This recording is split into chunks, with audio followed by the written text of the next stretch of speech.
শরৎ তুই এক কাজ কর, এই টাকাটা নিয়ে মসজিদের ইমাম সাহেবরে দিয়ে আয়। আজকে তো মসজিদে অনেক মানুষ, সবার সামনে এই টাকাটা দিলে ভালো হইব। আচ্ছা ঠিক আছে ভাই। ইমাম সাহেবের হাতে যখন টাকাটা গিয়ে পৌঁছাইবো তো সকল মানুষ জেনে যাইবো যে সুলতান সাহেব এতগুলো টাকা দান করছে। আজকে কামের কাম হইতেছে।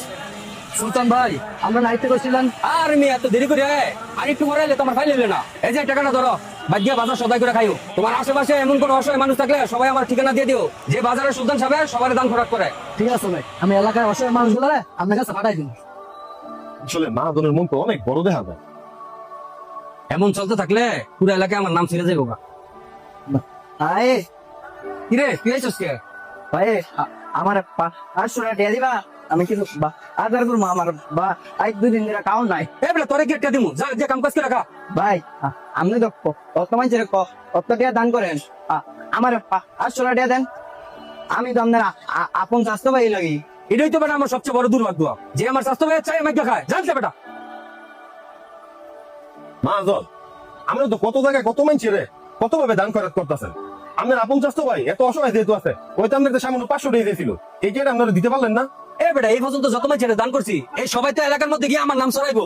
অগ দিয়ে লাভ কি? অগ দান করলে তো এলাকাত গিয়ে আমার নাম কইতো না। মাহাজন আপনি এটা কি কইলেন? তাইলে এতদিন কি আপনার নাম কামানের লেগে মানছেন দান খরচ করছেন? এই মসজিদে টিয়া দিছেন, অন্য এলাকার মানুষে টিয়া দিছেন, বা তার আবার কয়ে দিছেন যে এলাকার অসহায় মানুষে আপনার ঠিকানাটা দিতে। হ বেটা, নাইলে কি আমি এত টাইম বিধান করতাম? তাইলে আপনাদের সম্পর্কে আমি যা ধারণা করছি তাহলে তো সবাই ভুল ছিল। আমি আরো খুশিতে খুশিতে আপনার কাজ করতেছি, মনে করতেছি আমার মাহাজনের বোনটা কত বিশাল, কিন্তু শেষ পর্যন্ত আপনি লোক দেখানো দান খয়রাত করেন। মাহাজন আপনার যে ধরনের মানুষ, আমার তো প্রায় কালকে 1 মাস শেষ হয়ে দেবো গা। কালকে আপনি আমার হিসাব কিতাব করে দেন, আমি আপনার মতো মানুষের আন্ডারে কাম করতাম না। ঠিক আছে তোর ইচ্ছা, তুই কাজ করলে করবি, না করলে নাই। ভাই আমার করে দিবেন ঘরে কিছু আই নাই কেন? বিশ্বস্ত লোক ছাড়া এত বড় দোয়ান চালান যায় না। দেই শরৎ তোলাটাই কই আছে।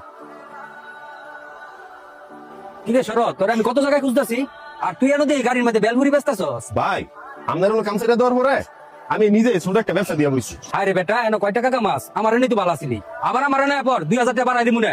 কিরে আলিম তুই এনো?